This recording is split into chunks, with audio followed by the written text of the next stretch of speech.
Yo, welcome to the Big Show Podcast. This is your boy Bigz, and I'm with my man Kilo. Appreciate you coming out, big dog. Thank you, bro. Thank you for having me, man. Bro, so you already know, this your second time. Now, you the first person that got the second time, too. Oh, for real? You know it. You feel go. me? Hey. But nah, I appreciate it, bro. We here to just basically run your, talk about your album and things you got coming out and just really get more in detail with your story. And then, you know, we got a lot of gems out there for y'all, so I appreciate everybody, and make sure you show that love in the comments. Make sure you show love to Kilo, and lock in, bro. Lock in with my boy James, that's the photographer. Go to the description, you'll see his name. We locked in. YouTube, we locked in. You feel me? Everything locked in. So, bro, let's just jump straight into it. The Air record is crazy, and we definitely have BeatStars backing it. We got Sony Publishing backing it, and of course myself. Like, how does that feel just to have a creation like this, and where you plan on taking it? I mean, it feels crazy because I released something like last year on the same day, and it's cool to see how everything is just like it leveled up. Like ever since I've really started going on this path, every month almost it's like just leveling up. So when I finally released this, which is almost an album, it's kind of like an album, and to me, we almost treating it like an album. Yeah. And because it feels so special, because it's like I remember y'all telling me, like, y'all saw me when I first came in all the way to where I'm at now, and how much I got better, like how many notes that I got from you guys and tweaks, and I'm just, you know, willing to learn from stuff. So seeing that finished product off of just a few months of hard work, just, you know, being here is amazing. Like, people are loving this. The most reception I got off of tracks, like, for real? Man. Hey, bro, it's a dope project, bro, and I love the way you put it together and you told the whole story. Like, how did you even come up with that whole concept? I did the youngin' story in there, which is supposed to be like a story of you, like somebody coming up wanting to be something, but their goal is not aligned with it. Like, the goal is not right. Like, or the method of you doing it is not right. Like, you want to be the greatest, but you have to figure out what the greatest is. Like, to you. Yeah. Like, you keep going off of everybody else's opinion, and you trying to please other people, and that's something that I tackled in that youngin' story. I said that Younger wanted to be a watchmaker, so he learned from Virgil, which is the best watchmaker we know right now. So but what he kept doing was he kept trying to go to Virgil and impress Virgil instead of just doing his own thing and letting Virgil find him, you know, like that organically. So he gets to Virgil the first time. Virgil don't like to watch.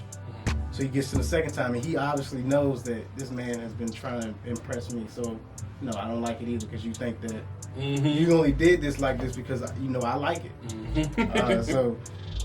But ain't that crazy how that can make you not like something because you know somebody tried to do it? Somebody is pandering, like, and I think, and people who are especially creatives, or people who got into a certain point and they work to a certain point, they hate pandering because you feel like everybody is just trying to pander to you to get something out of you.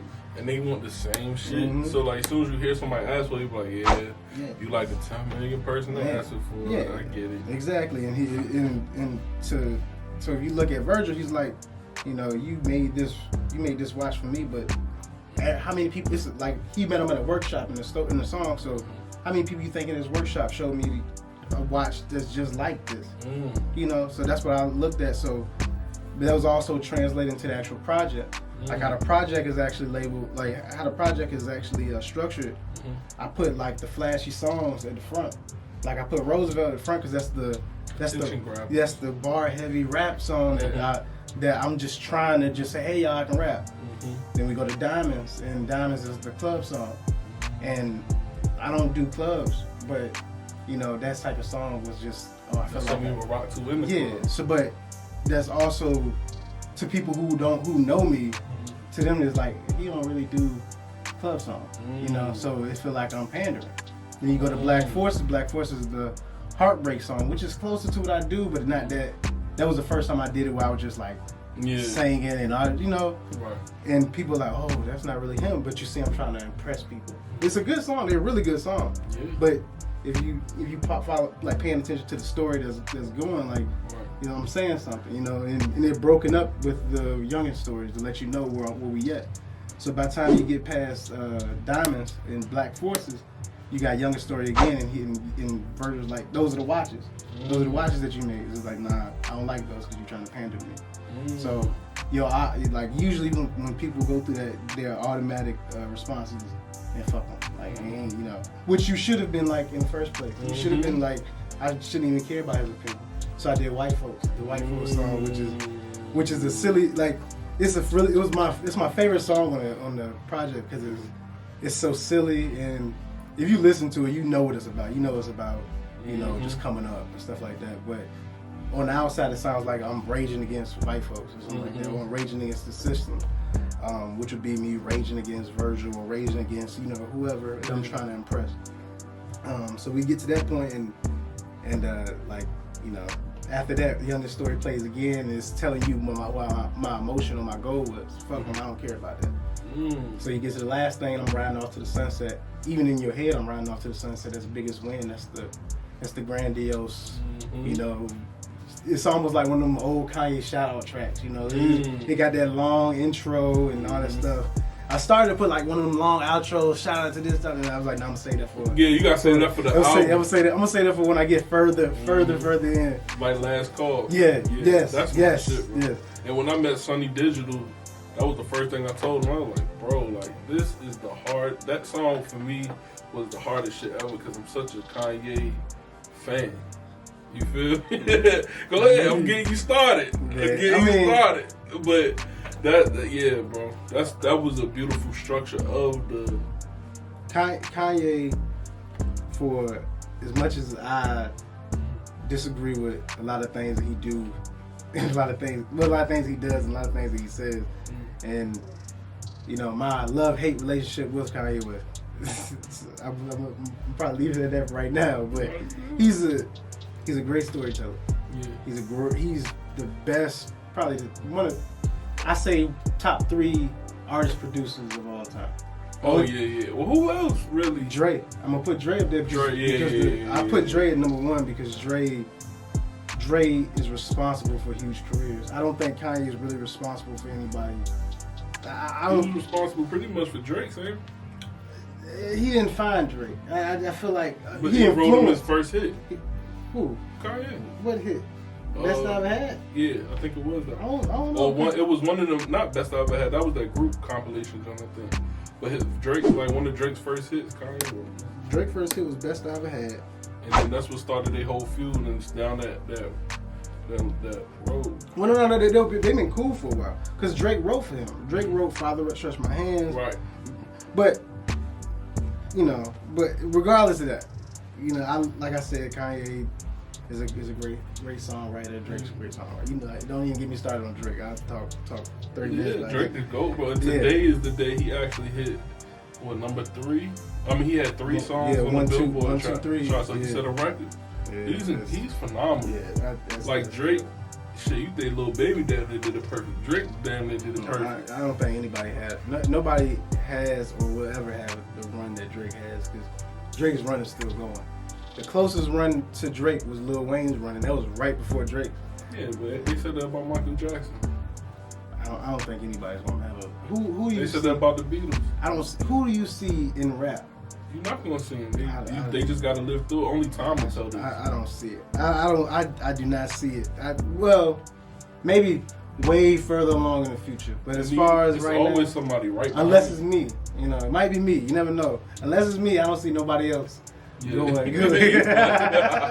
I don't see nobody else beating Drake records. But what I was about to say about Kanye is he, like, you know, those type of songs where he can just, you know, be him and talk and all that stuff. That's what he's at his best. Even what's the song?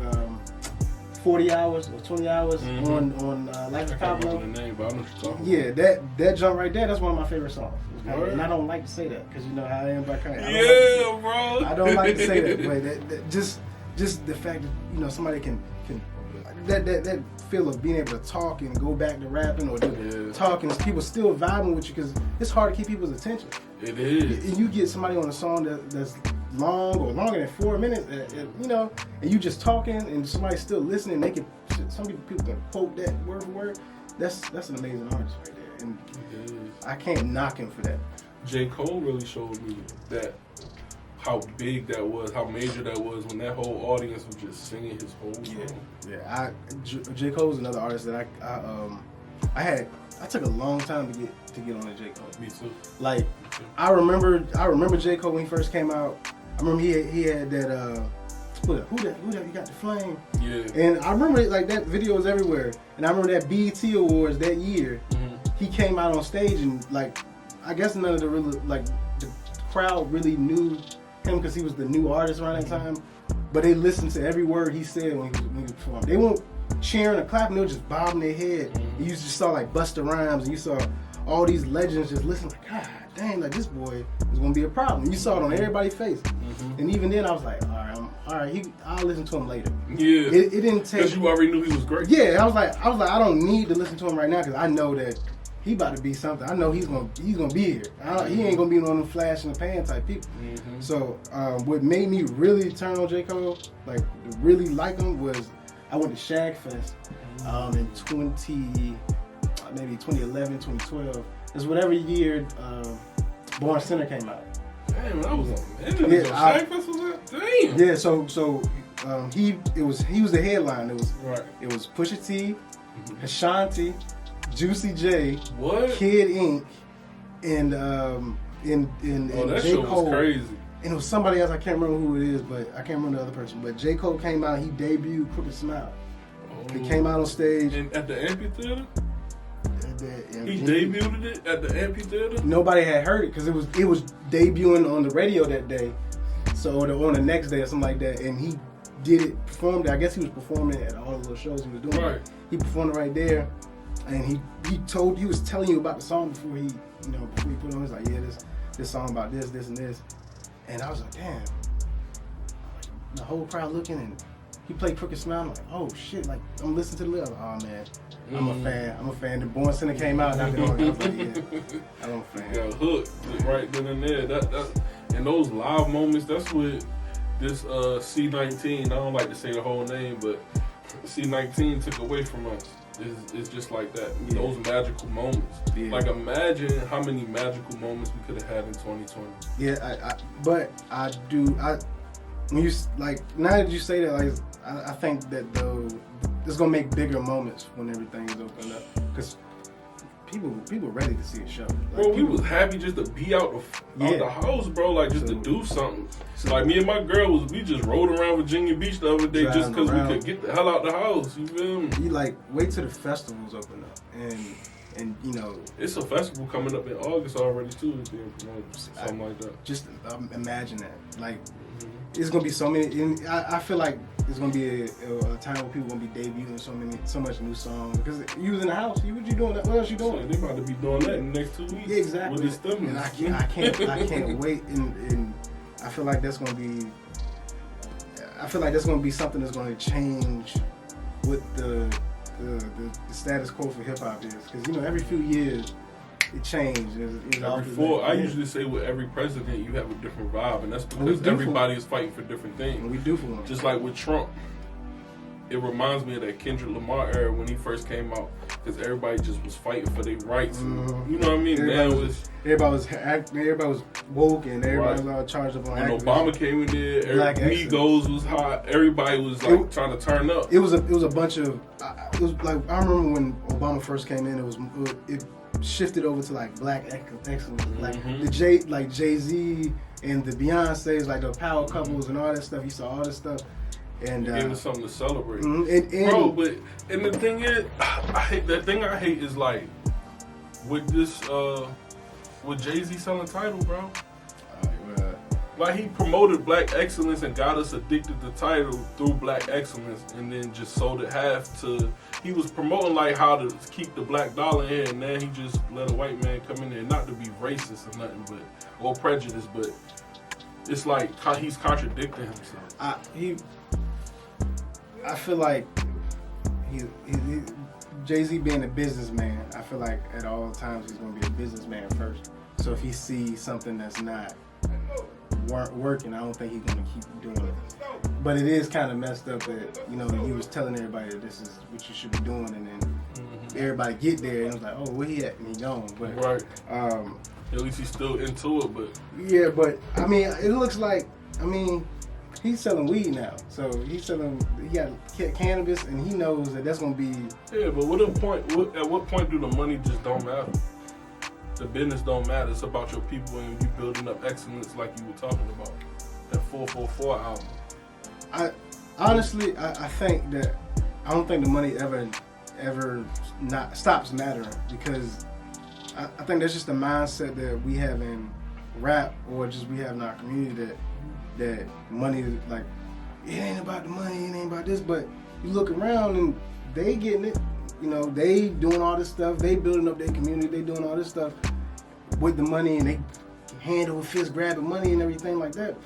But we come back and we think that we gotta keep it real, we gotta stay here, you know, we gotta do this and this, when you could just...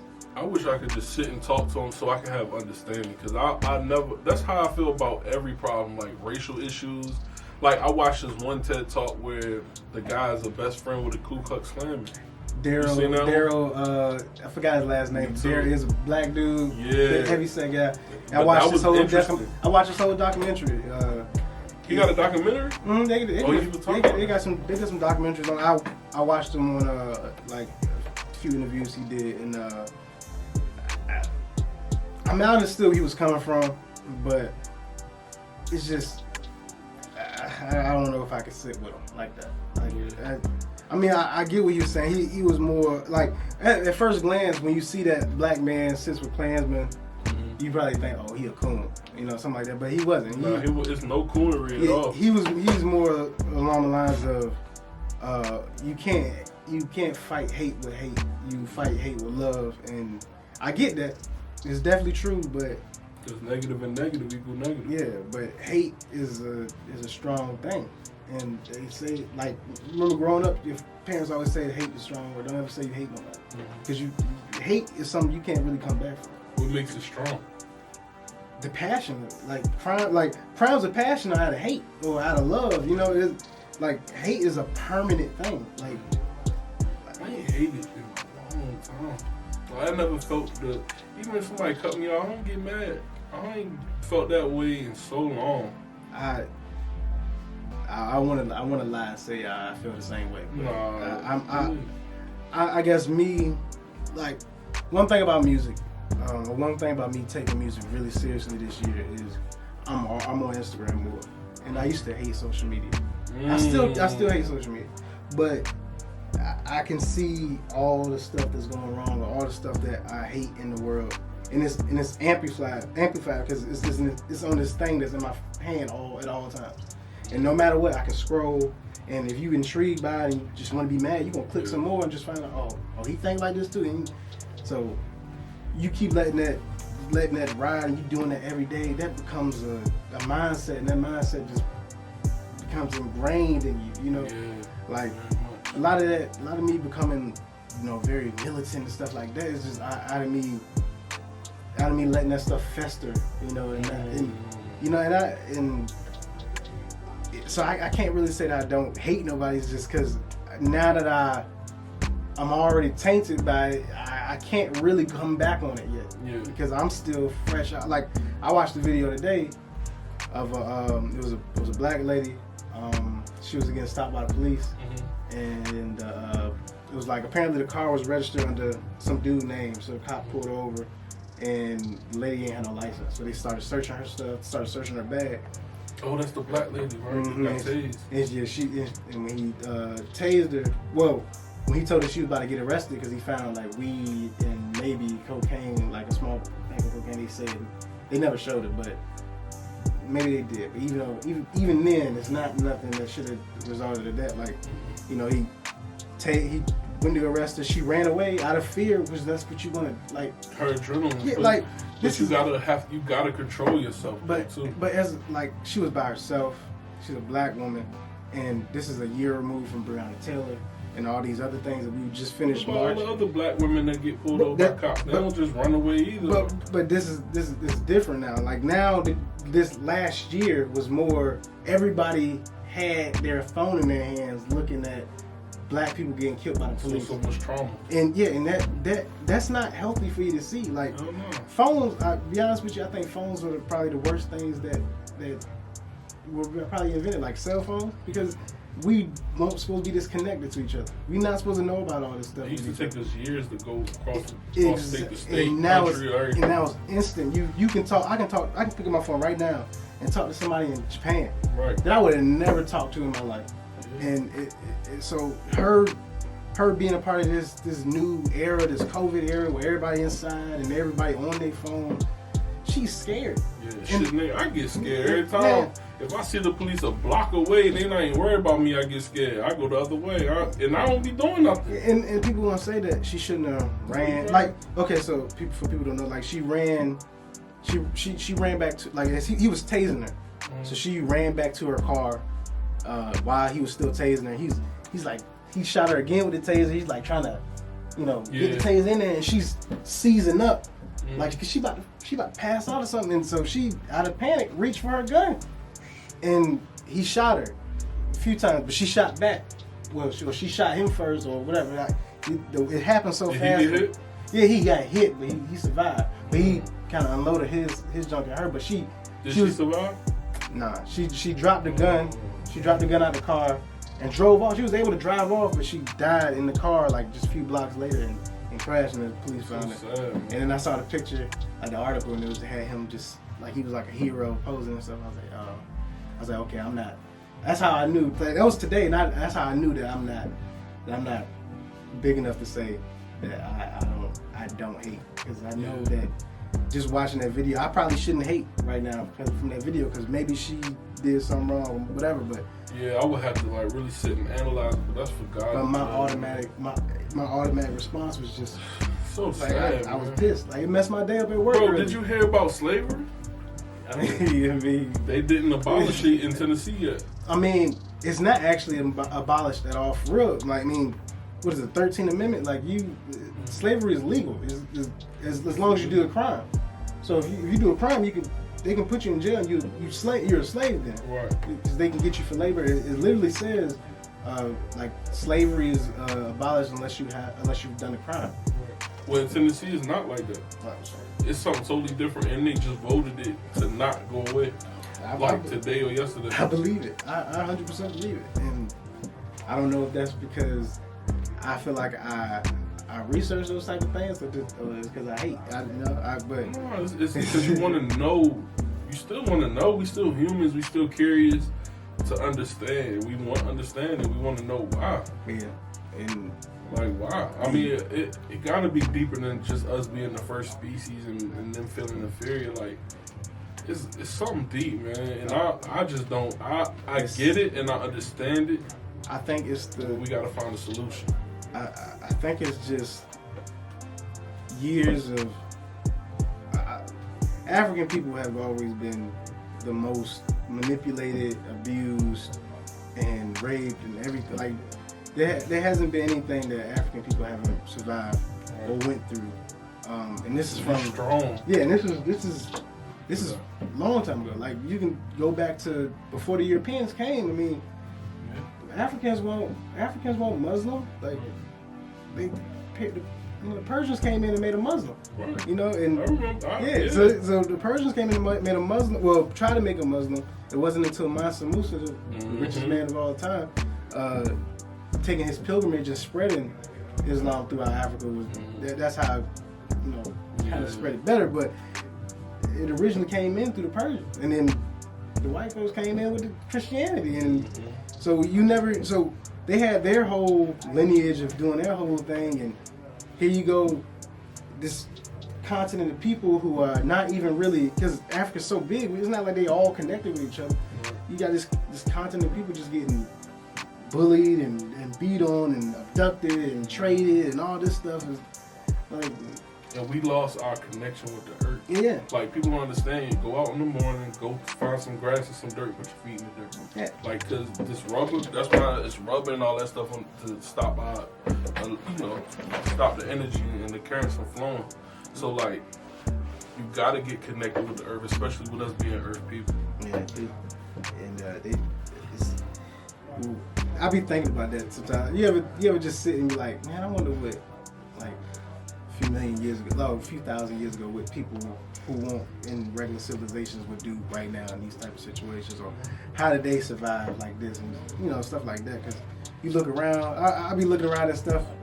I'm like, damn, why we got traffic lights? Why we got cars? Like, why we need this? Like, they didn't need this back in, But it's to make us civilized in technology that they created.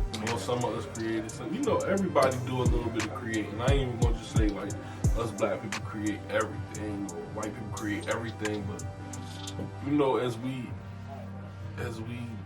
grow and get bigger as a society and learn more things, we gotta grow with it. And that's it's scary because one is unknown, but two is just like it's not normal. It's not healthy. And we're at a point in time where it's going like this. Like, it used to take hundreds of years for technological advancements. We get a new one every week. Like it's like that new golden discovery. It goes like the golden ratio. You know the golden ratio? Yeah, you sent me videos on that. And I was still, man, I was sitting there trying to study that. I was like, damn, golden ratio, Fibonacci number. What is all this? Like, it took me a while to and still to this day I be still trying to figure out videos like that NFTs. I'm trying to wrap my head around those type of things. I figured that out. It's just like VC coins. Yeah. Same thing. Yeah, and we found a marketplace for it, so you can create your own. We might have to talk about that. Yeah. But bro. So that was we just went super deep. I know that was just off the daggone album. right, bro. But that's the power of your music, and that's the power of the influence you have and what you're saying. Like, I didn't even understand the full story of the album until you just explained it, and I was a part of the whole fucking project. Because I tried to keep. I try not. I don't know. It took me a while to be comfortable with talking about my stuff. That's another thing I had to learn on this journey of music. It was just I had to be more comfortable with talking about my work with other artists or just with people in general. Like, I need to be able to rap in front of people. I need to be able to explain a song or explain a bar in front of people without tensing up and like, you gotta be able to articulate it. Exactly. Now I'm starting to get a little bit better with that. Like, now I can show songs and I can actually sit there and look at them. Because back in the day, like, I show a song and I put my head down. I used to do that shit too. Just bob my hand, like, I hope they like it. But now it's like, okay, I know. You sit there sweating. I know you liking it now. You gotta be liking it. That bar right there, I was like, you play it back real quick. I do that stuff. But that's the confidence though, because you, like you said, you've been working on your craft hard and diligently. But I think the thing that helps the most is just being around other artists.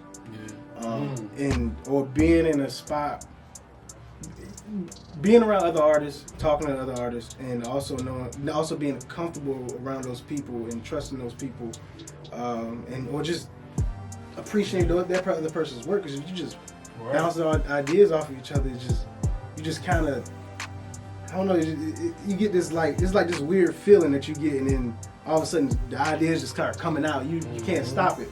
I'll be doing that, when we have meetings and stuff like that. It's just like, once I get to start talking about music, it's just, I can't stop. It's just like... It be like that, bro, and it's healthy, bro. And you gotta have it.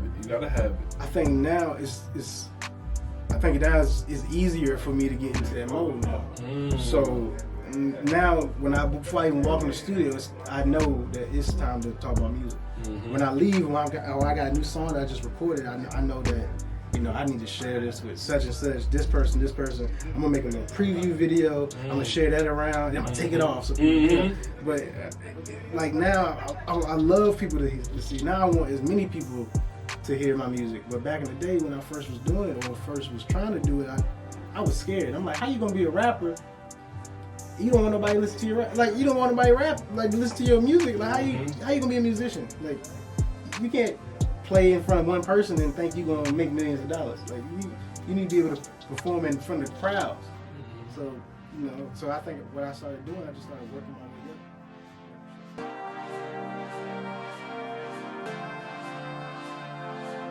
up. Hey.